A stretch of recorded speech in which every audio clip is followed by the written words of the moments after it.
cho ít chừng người gì cái tin cha sẽ là này nào lúc nào cũng mấy thứ khoa chữ sáng hàng quý giờ quý tôi cũng nhiều nhớ cho tới chemi cả nữa này nào ít thứ doctor này nào hay là doctor có bắt sang là cũng giờ nữa nhớ quá thì này nào Minnesota này nào cũng giờ nữa tôi nó biết thà nó này giờ ít thứ nàyวันนี้แต่หมดเป็นสื่อเล่ากันเขาเที่ยchỉ ít thứ này chơiเที่ยít thứ này nào bắt chơiไปจำพวกที่ชีแต่ชีทอดสิ่งต่างๆเออชีฐานนะกูเตรียมชีฐานมันจะอีกคนหรือไม่คนหรือไม่กันcho coi tiền đi nào tiêu biết cho dâu chăm tôi mình nhớ là lời họ có thể là học tốt được món chỉ tạt thế là chỉ chủ ý của lúc mấy cái nè thật xỉu để nào giờ đi chọn để chỉ dâu nè họ ba comment được nữa.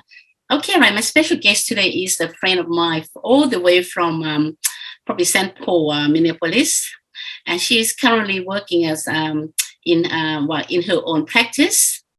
And I won't say anymore. I just want to welcome you. Please put your hand together for Dr. Yer Moua-Lor. Hello, Dr. Yer. Hello, nhớ chồng à. Nhớ chồng. How are things with you? Things are going well during this year, 2022. Oh, that's great. I just heard you just moved into your new office. So you said the old one, that Yes, I've been moving my clinic in the last 22 years of my practice. I've been upgrading. So my latest one is in a strip mall with a total of 5 units. So I'm in one of the units and I lease out the other 4 units now. All right. So are you working for yourself or you have someone that joining you, partner with you? Yes, I have my own clinic and I have another associate chiropractor who works for me, and I have a full-time Hmong massage therapist and 2 other full-time Hmong receptionist and billing. So clinic. All right, but there you're the only one that working as a chiropractor, right? No, I have another chiropractor that I hired. Right. He's Indian. He's from India. He grew up in the U.S. when most of his life. So most the older Indians they do have kind of like a heavy accent, but my associate chiropractor, he has no accent. All right. I think, I'm sure a lot of people know you that coming through you and know you. But I think, like I always say to all my kids, in order for us to be at where we are today, right? I'm sure that we have a story to tell. So take us back to, probably share a little bit about your not the history, but maybe your background right before you become Dr. Yer. Yes. So I was born in Laos and I immigrated to America in 1980. So I've been in the US for 42 years. And so when I came, I was about 10 years old. So I finished elementary, junior high, and high school. Then I went to college for my bachelor. Then I went to the chiropractic professional school for 4 additional years.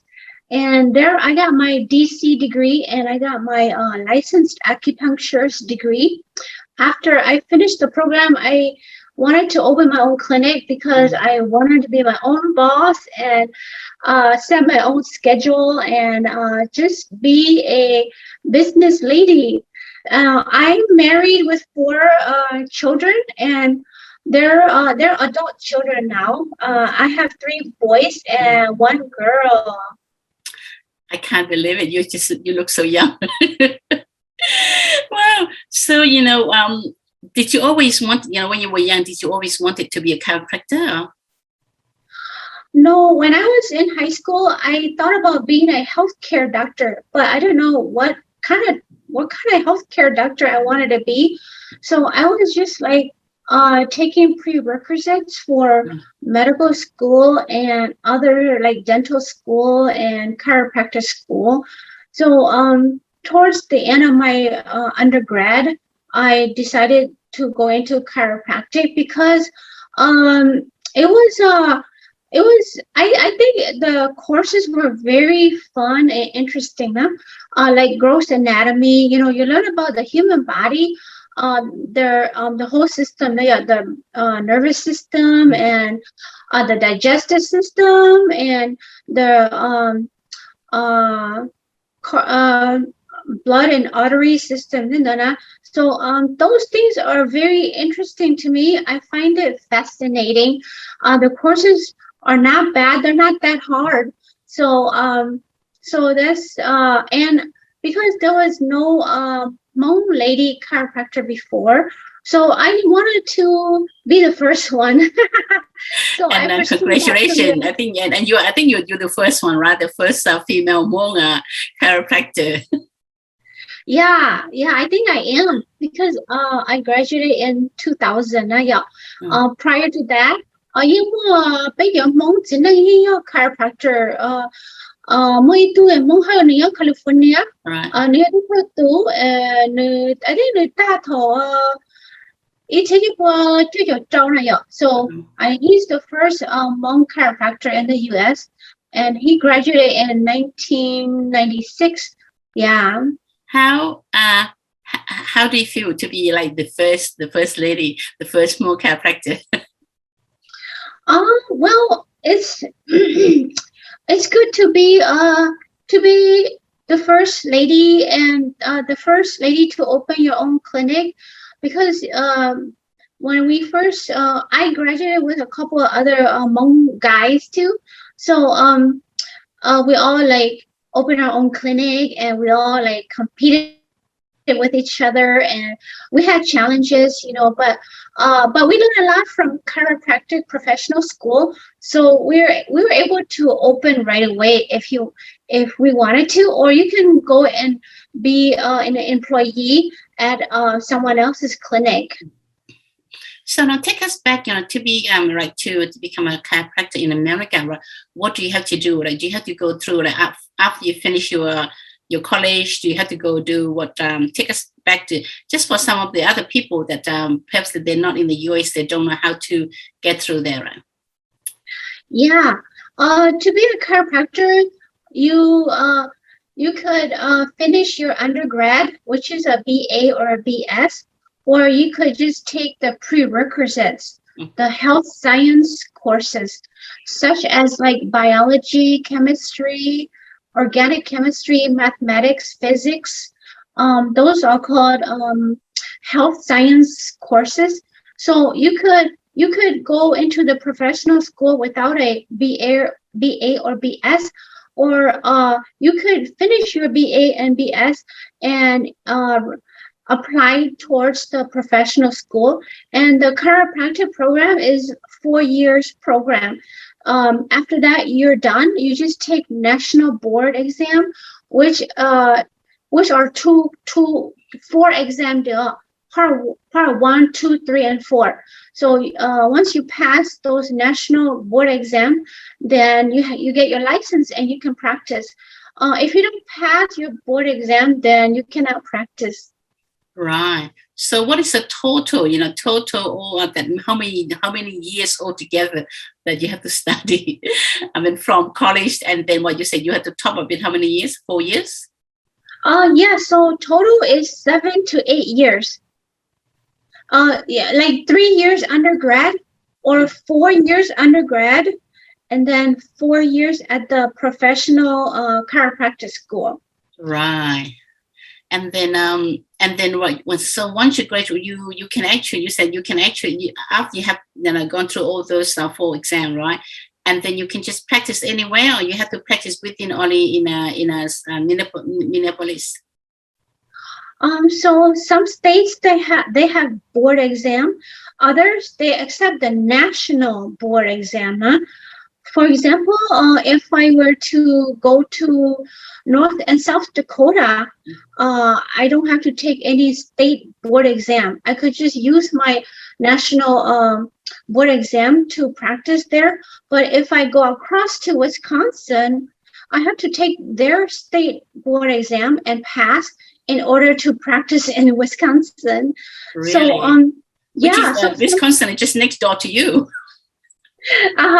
Yeah, so some state they require a state board exam, and others they just accept the national board exam. So yeah, so some states like Florida, they have their own state board exam that you have to take and pass in order to practice. But some of the states are very nice where they just accept your national board exam and then you can practice. So there's so I'm able to practice in some states, but in other states I cannot practice unless I pass their state board exams. Right. So like it's like in Australia, I think we can just work anywhere once you then you just move around. You don't need to have the stake like exam to go through. But I think in the US it's a little bit different. Right. And then what do you said that you have been practiced, so how long have you been practiced as a individual like? Yeah, I've been in practice for 22 years since 2000. Years. Wow. Yeah. Well, share with us some of your your probably like because I'm sure the 20 years in the industry, that's a long time. How do you find like who are your patient? Is it more you sort of have across everyone's that can come in to see you? So in the Twin Cities in Minnesota, we have a large Hmong population. So I took advantage of that. My Hmong community is my niche. So once I opened, I just like advertised, and they all came and support me, and I became more successful than my fellow American colleagues, because my fellow American colleagues, they're mainstream and they're even more competitive because they don't have a niche to support their clinic right away. Yeah, so I think that if I were to move out of the Twin City, I wouldn't be successful right away, because it's just more competitive when you go mainstream. But when you have a niche and your community help you, support you from day one, then you tend to be more successful right away. More faster. How do the more people they react to being a female female doctor chiropractor compared to them? How do they respond when they first come to see you? Well, they really like that I'm a lady, because the ladies most big Hmong community sometimes bây giờ chỉ lỡ chuyên nghiệp bây lỡ giờ bên nhà mình chỉ năng này rồi, so lỡ prefer lỡ sao gọi là giờ bên nhà tôi chỉ bên nhà doctor này rồi, họ ít xe bên nhà cái theo giờ chỉ cái lỡ chỉ mai này rồi lỡ chỉ sáng đi cha chỉ doctor bên nhà chỉ năng là chỉ đi cha này rồi, so it helps to be a woman chiropractor. So I could treat ladies and men. And then I hired 12 years after my practice, I started hiring another doctor. So I hired a guy to complement. So work with the male, and then you do the female. So you kind of in a better position, isn't it? In a better position to because you cater for. I think culturally, right? The women they will prefer a female doctor when they go to see. Now, take us through. Right? What is a chiropractor? What do you do? So being a chiropractor is a profession that started in the 60s, in the 50s and 1600s. So it's like an American profession because it started in the US now. So what we do is we study the human body and we study all the joints and everything actually. But what we do is we help with aligning joints now. So whenever you fall or you have a sprained strain, it's best to see us because we work right on the joint and we pull on it, we adjust the joint, and we work on the muscles and the ligament. So our profession is, in layman term, it's called cracking the spine. Cracking the spine, cracking all the joints. So it's quite different from the physiotherapist, isn't it? They're different, right? Yes, it is. Physical therapists, they teach you how to exercise. However, we do have equipment that overlap, such as we have the same modalities that we use at the clinic. For example, a physical therapist, they use massage services, they use electrical muscle stim machine, they use hot packs, cold packs. So those equipment overlap with our equipment, but they are not licensed to crack the joints. And we are licensed to adjust or crack the spine. The reason we adjust or crack them, because sometimes when we get into car accident, we have misalignment. We have misalignment all the time when we get into a high impact car collision, or any kind of collision. Imagine like you're riding bike and you hit each other and you fall down. Yeah, you're gonna sprain your neck. You're gonna sprain your knees, your elbow. So every time you have a physical injury, a sprain strain in your joints, in your muscles, it's best to see chiropractor, because we work right on the area that hurts. And we don't write prescriptions. That's not our profession. We leave that to the MDs. So we try to treat patient the natural way, which is like just wiggling the joints so that they come together when they misalign. So we align them, and then they just heal faster, and they just heal without a lot of drugs now. And we used a lot of big machines like therapeutic ultrasound to work on the muscles and the ligaments, and we use electrical muscle stim machine to work on the muscles and the ligament to decrease pain. And we do acupuncture, which is also working on the muscles and the ligaments. So you're a chiropractor, but also you do acupuncture as well. The needle, right? As well, right? Do you have to go to another special course for that, or you sort of it's part of the course when you do the chiropractic, chiropractic course? It's a separate course. So it's a separate course that you have to take, and you have to take a test to pass. Right. Because you've been working for 22 years now. Take us back, when you first start working in this industry, and you said you have to crack the bone, right? Share with some that experience that you had. Were you scared that you might crack the wrong bone, or maybe it could go the wrong way? No, because we have a lot of practices in class, so not worried about breaking people's neck. Because we have so much practice in school, so we're not nervous about hurting them at all.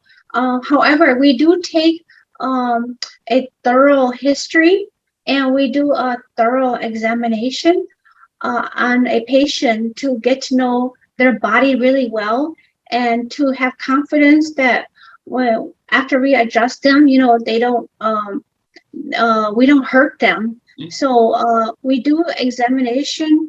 I think we do a longer examination than MDs, because we're very thorough, and we have to go through all the orthopedic questions and all the orthopedic tests before we could adjust their joint, whether it's in the neck or on the middle back or the low back or their hips or their knee or their elbows. Yeah. But I think that this profession, it takes a lot of physical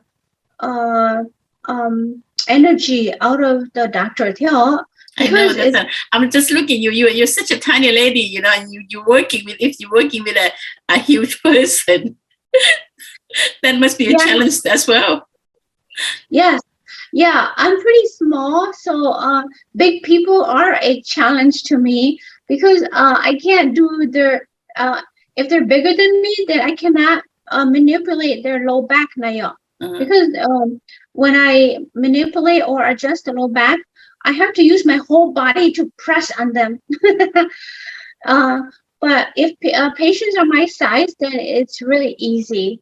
So this profession, if it's a better fit for men now Mm-hmm. because it's very physical. When you adjust people's neck, you have to hold their head and twist Mm-hmm. left and right. The head is not as heavy, but the low back is pretty rough because the low back is right in the middle of the human body, Mm-hmm. and you have to twist them with your, and you have to press on them, no? So it takes a lot of physical effort out of the doctor too. Sure, So yeah, yeah. yeah, Have you ever like injured yourself while doing that? no, I never haven't injured myself. Because I mean, like because you have to use all your whole body force, isn't it? And sometimes if you just try to twist, and then you might twist your body the wrong side. No, you don't have that. No, I haven't hurted myself at all. Like my hands are not arthritic. My hands are not hurting at all. My body is. I never strain myself. I have not strained myself.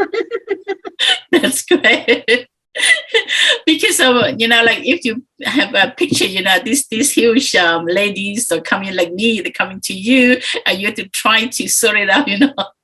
It take a lot of their energy, and from you. Yeah. Right. So you Yeah. said that you're the first female chiropractors in in the US, right? After you graduate, do you have any ones that coming along? Any young people that coming along into your field at all? Yes. So once in a while, students request to come and shadow Mm-hmm. us, and I allow that.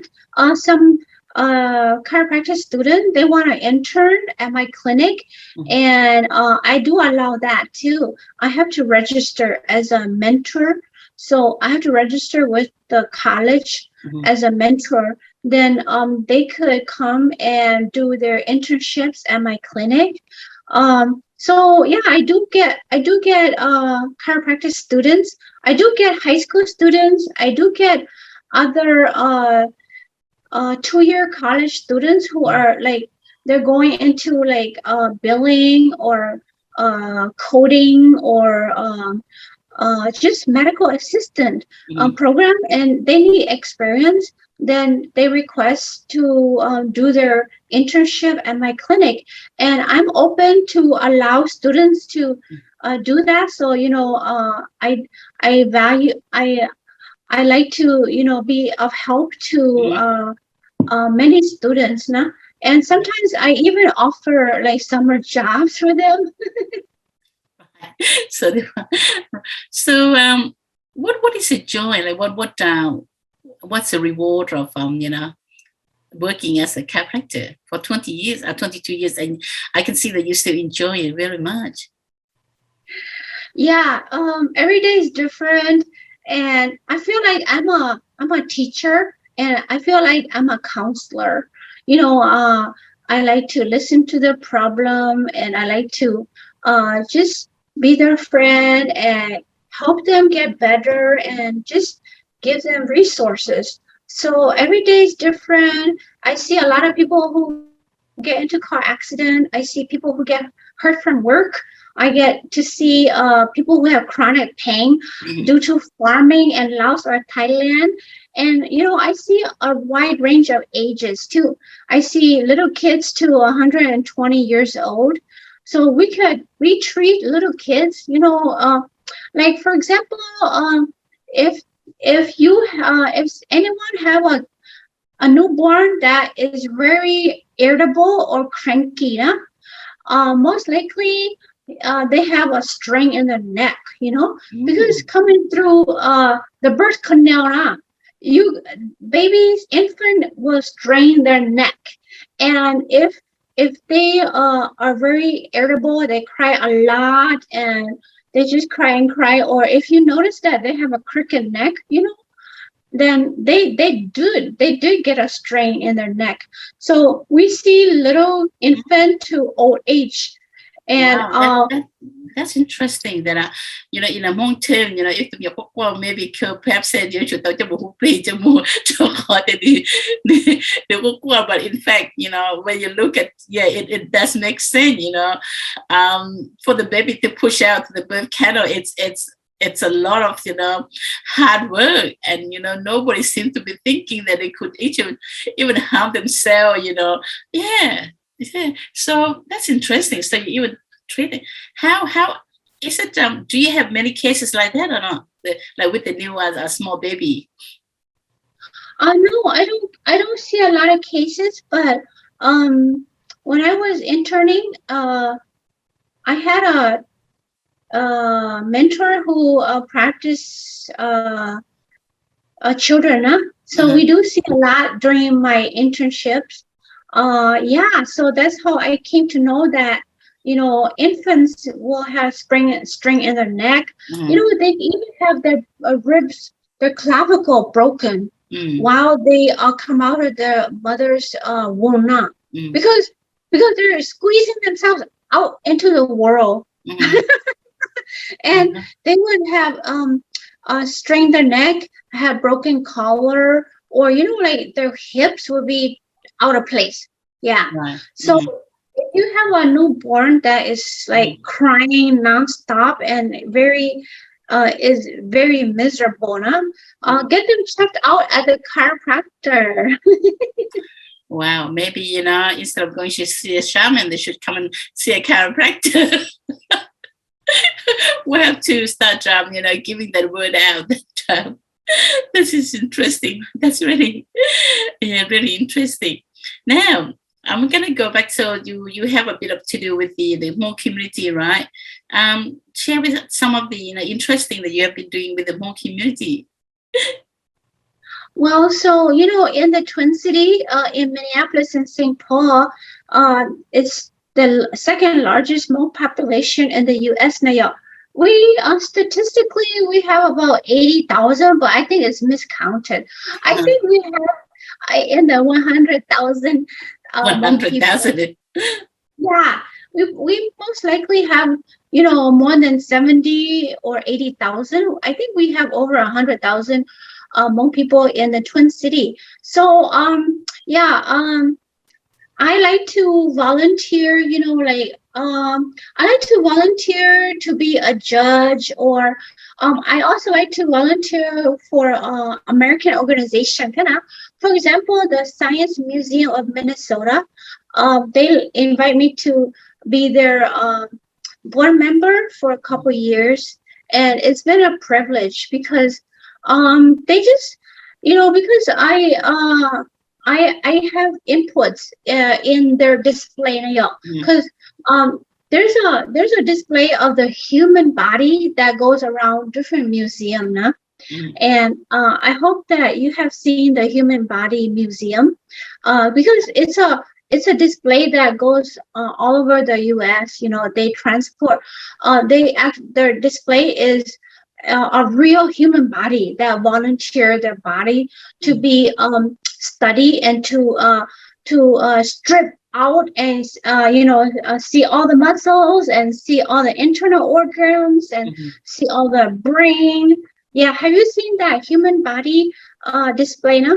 I think we not the real one, but we have seen like in our museum here, or they also have like a section where they say I think they call the body image, or but they do have probably more like modeling on that, but not the real thing that you're saying, right?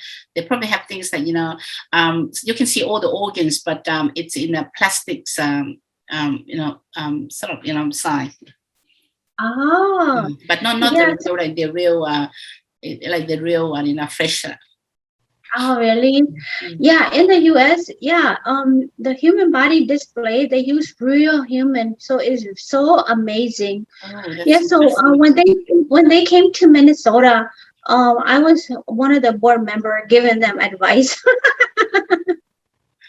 That's great. And I like to volunteer, yeah, to be board member for a Hmong organization as well as American Mm. organization too.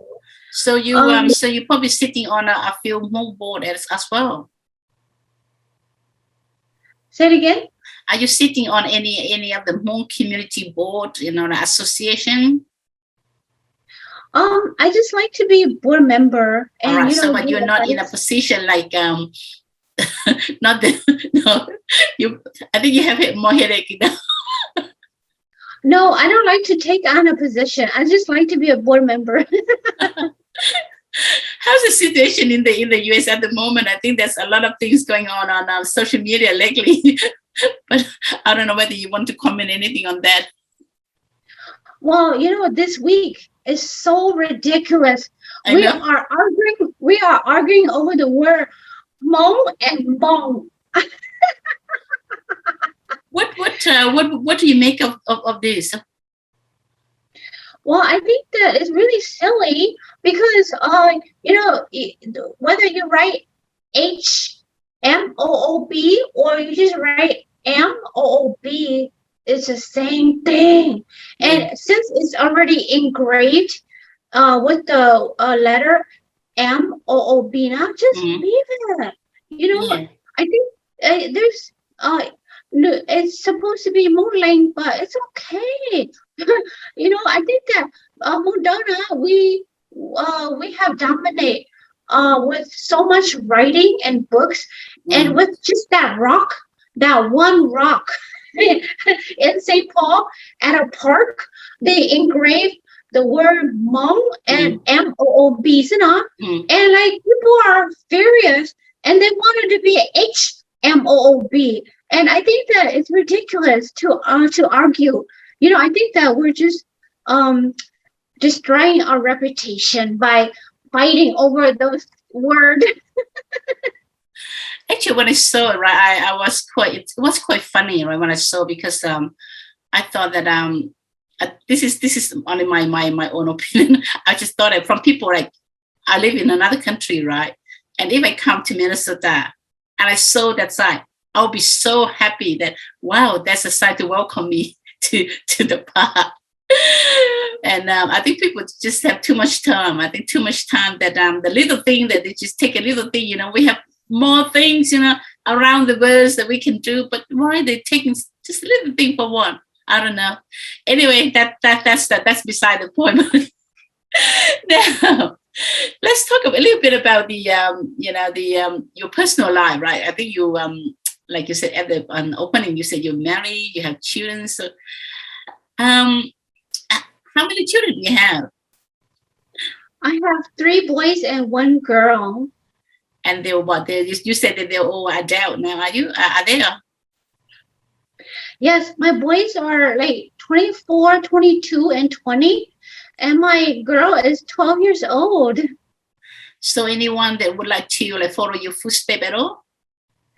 No, one of my boy is going to pharmacy school. He wants to be a pharmacist, and the other one wants to be an accountant, and then the other one is undecided. Wow. So I mean, like you are prepared, set up all this practice, and then it's, I don't know, our children, it's funny, like once they're adulthood, they want to do their own thing, and we can't really do much about. So it doesn't look like, it might, well, you still have the younger one, and also the undecisive one. Maybe they can follow, can come and join you at the clinic. Well, I put them through a summer job at my clinic, so they know what I do. And I guess they don't like it that much. Why don't they like it? It's mother, you do that every day. It's a way of supporting them, isn't it? For some reason, they don't like it. They said, "Mom, you can sell it when you retire." we're gonna do something else. What about your husband?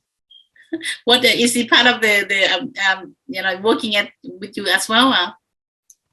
Oh, my husband, he's lucky. He's a stay-at-home dad, but he supports me a lot. For example, he maintains my building. He's a maintenance guy. So he graduated from computer science, and he worked for a number of years. But then when we had our little girl, I told him to stay home, and I'll just bring home the money. And he's been out of work for 12 years. But he helps me in the behind the scene a lot. Like if I have issue with computer now, he'll come and help me get my computer back to normal.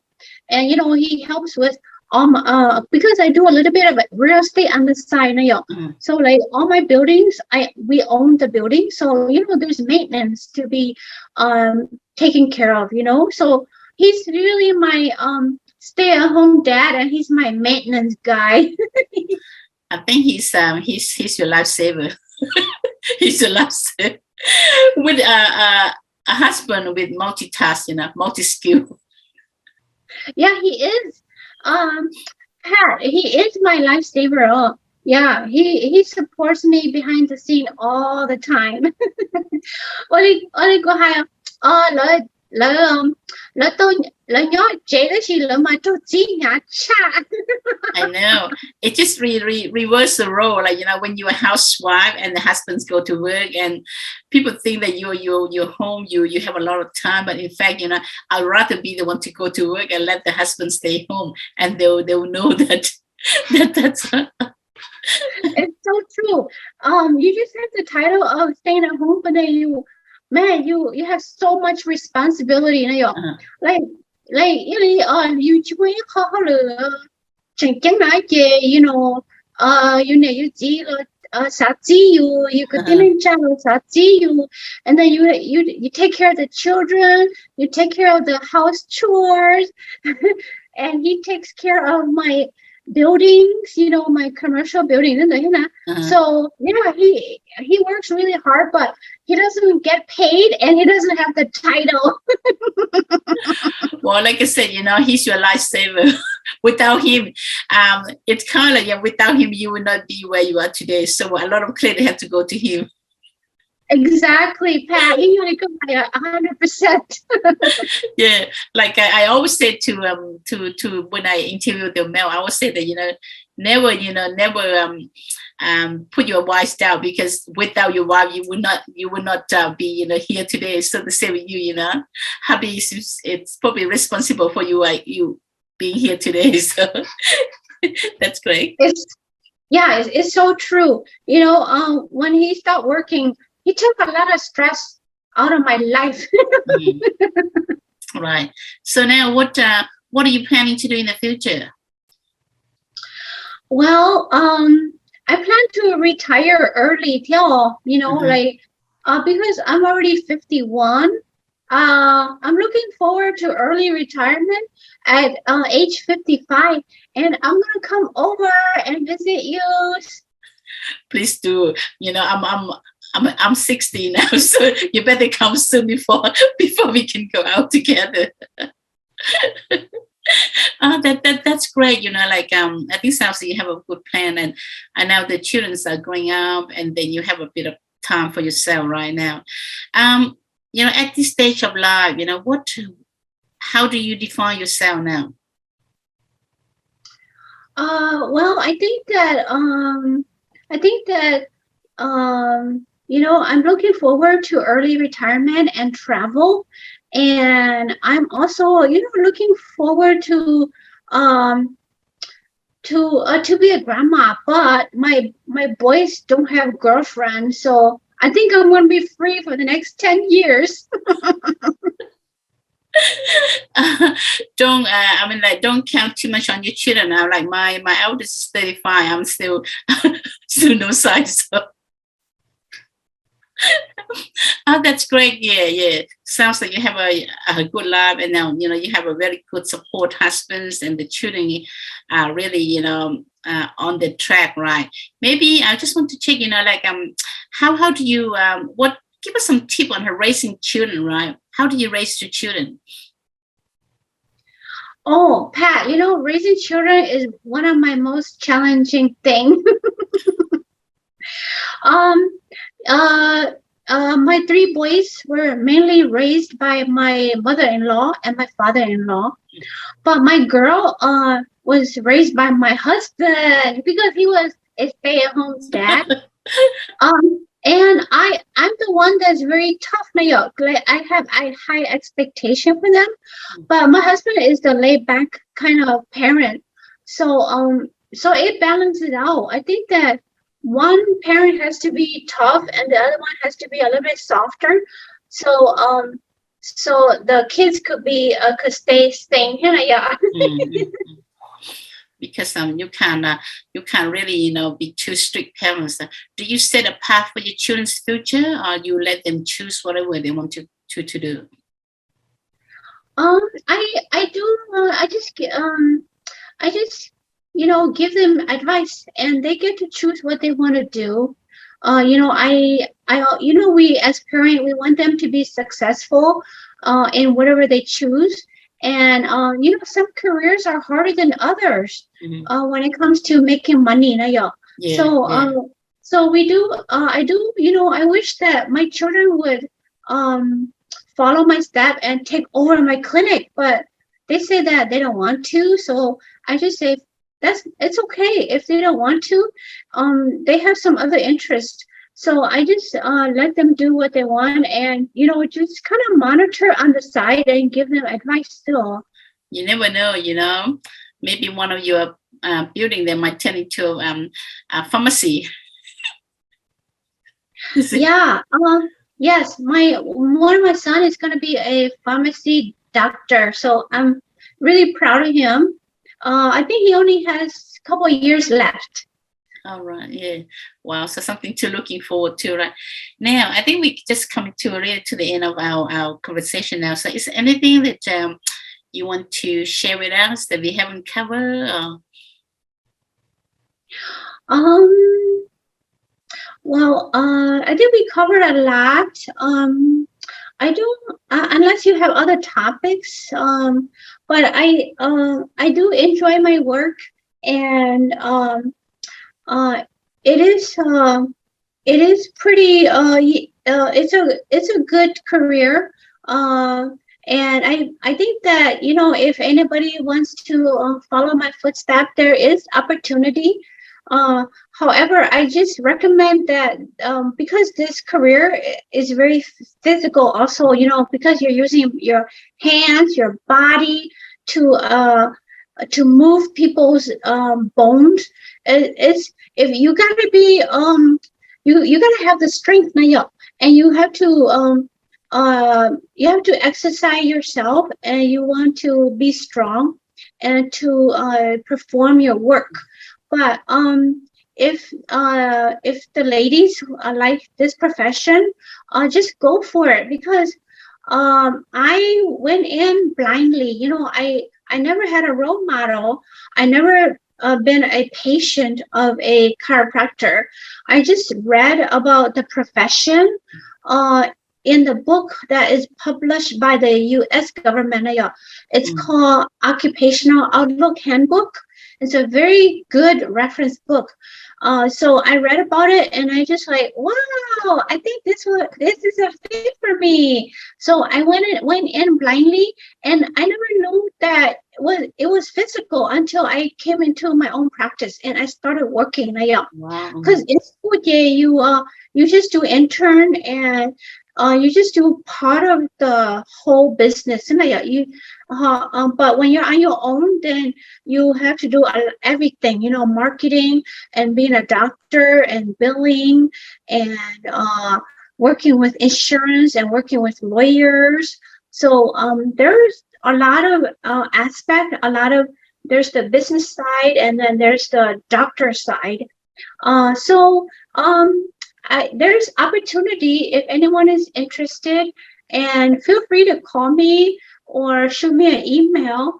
I'm pretty sure that all across the world, like in Australia, there's chiropractors, and in Europe, you want chiropractor. Then your pet, don't chiropractor, Yes, I do. I have my own, family chiropractor as well. Yeah, but like it just when I know you, right, I was just amazed that you're the first female. So I thought to myself, I have to speak, to the first person, the first female chiropractor, like in a Hmong community. And I'm so glad that I got hold of you today, because I've been trying to get you, but I think you're quite busy. So I thought maybe just wait until the right time. Anyway, it has been great, have a chat with you, and thank you so much for spare some time to come and at least tell us a little bit about your job, so that if any of our listeners, our younger audience, that they want to do or even want to study become one of a chiropractor. So at least they have a role model.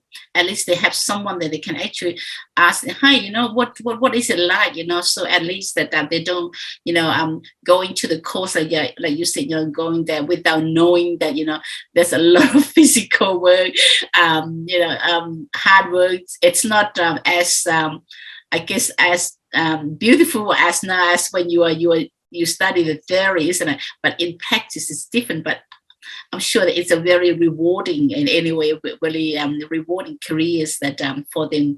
So I think that's what my goals, that to invite you to come and have a chat with us.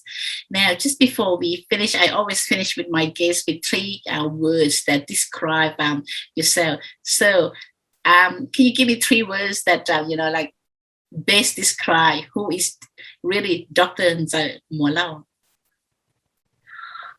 Yes, I'm pretty outgoing, and I'm pretty positive, and and I love being a teacher and a counselor and a doctor.